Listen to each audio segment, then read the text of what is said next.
జై శ్రీరామ్. అందరికీ నమస్కారం. ప్రతి ఒక్కరూ లక్ష్మీ కటాక్షాన్ని కోరుకుంటారు. అయితే అదృష్టం అందరికీ వరించదు. కొంతమందికి మాత్రమే అదృష్టం, ఐశ్వర్యం ఎల్లవేళలా కలిసి వస్తుంది. మీ ఇంట్లోకి కూడా లక్ష్మీదేవి అడుగు పెట్టాలంటే మీరు పెద్దగా కష్టపడాల్సిన అవసరం లేదు. లక్ష్మీదేవి సంచరించే ఈ సమయంలో కొన్ని చిన్న చిన్న నియమాలను పాటిస్తూ లక్ష్మీదేవిని పూజిస్తే చాలు. ఆ అమ్మవారు ఎంతో సంతోషించి తన భక్తులను వెంటనే కరుణిస్తుంది. కోరిన కోరికలను తీర్చి అష్టైశ్వర్యాలను ప్రసాదిస్తుంది. ముందుగా ఈ వీడియోకి ఒక లైక్ కొట్టి మా ఛానల్ని సబ్స్క్రైబ్ చేసుకోండి.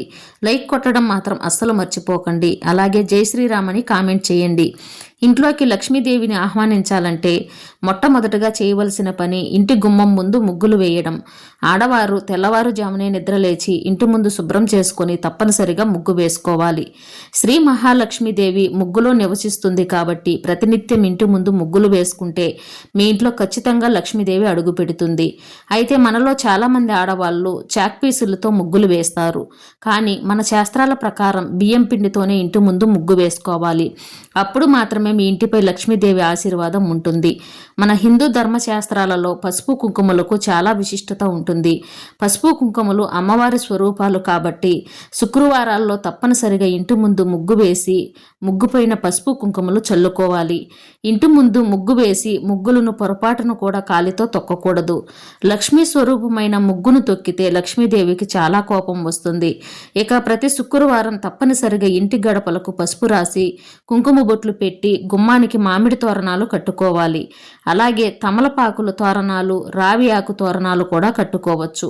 తమలపాకులు ధనలక్ష్మీదేవిని ఆకర్షిస్తాయి కాబట్టి ఇంటి గుమ్మానికి తమలపాకులు కడితే ఆ ఇల్లంతా సిరి సంపదలతో నిండిపోతుంది.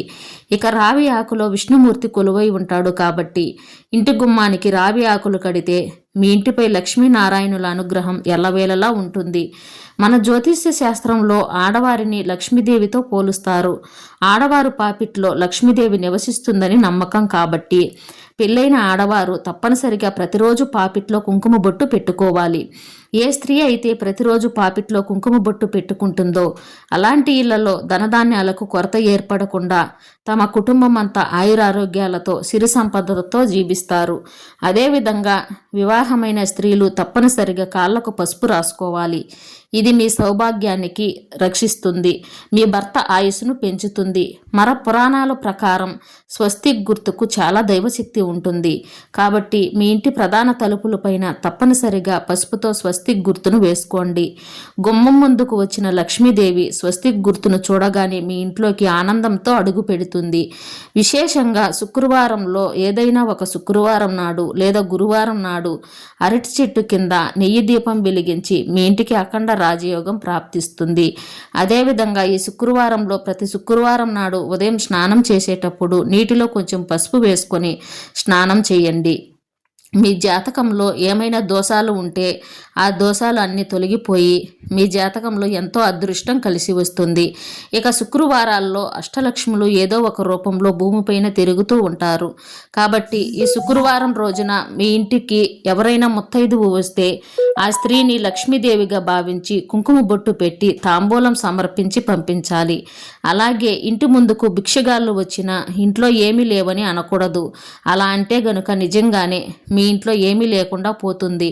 కాబట్టి ఇంటి ముందుకు వచ్చిన భిక్షగాళ్లకు ఏదో ఒక ఆహారం పెట్టండి లేదా డబ్బులను దానం చేయండి. అదేవిధంగా ఇంటి ముందుకు వచ్చిన పక్షులకు తప్పనిసరిగా బియ్యం గింజలు వేయండి. పక్షులకు అలాగే దేవతలకు చాలా దగ్గర సంబంధం ఉంటుంది. పక్షులు దేవతల వాహనాలు కాబట్టి ఇంటి ముందుకు వచ్చిన పక్షులను ఆహారం వేస్తే మీ కుటుంబంపై ఖచ్చితంగా దేవతల ఆశీర్వాదం ఉంటుంది. గజరాజులు ఐశ్వర్యాన్ని ఆకర్షిస్తాయి. గజరాజులంటే ఏనుగులు కాబట్టి ప్రతి ఒక్కరి ఇంట్లో తప్పనిసరిగా గజరాజుల విగ్రహాలు ఉండాలి. లక్ష్మీదేవి చిత్రపటంలో కూడా ఎల్లప్పుడూ 2 ఏనుగులు ఉంటాయి.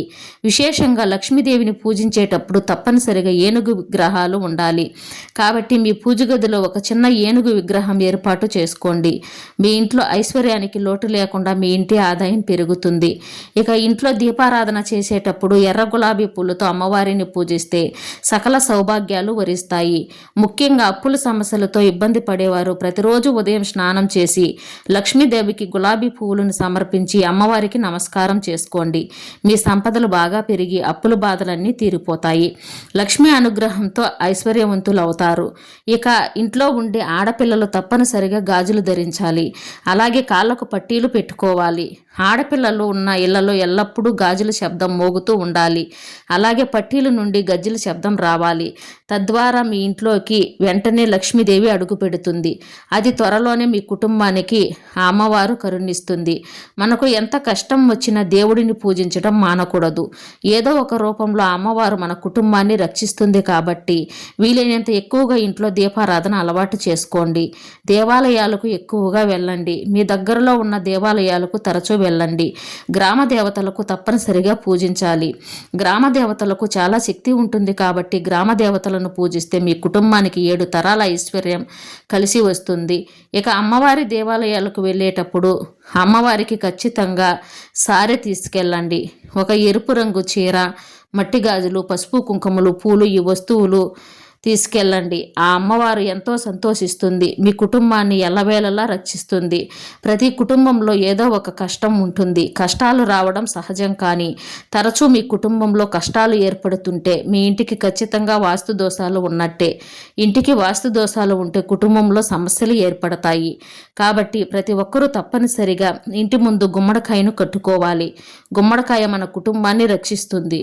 ఇంటి ముందు గుమ్మడికాయ లేకపోతే నెగిటివ్ ఎనర్జీ నేరుగా మన ఇంట్లోకి ప్రవేశిస్తుంది. కాబట్టి ఇంటి ముందు గుమ్మడికాయ కట్టుకుంటే మీ ఇంటికి ఎలాంటి వాస్తు దోషాలు లేకుండా, మీ కుటుంబంపై చెడు దృష్టి పడకుండా మీ ఇల్లంతా సుఖ సంతోషాలతో నిండిపోతుంది. జై శ్రీరామ్.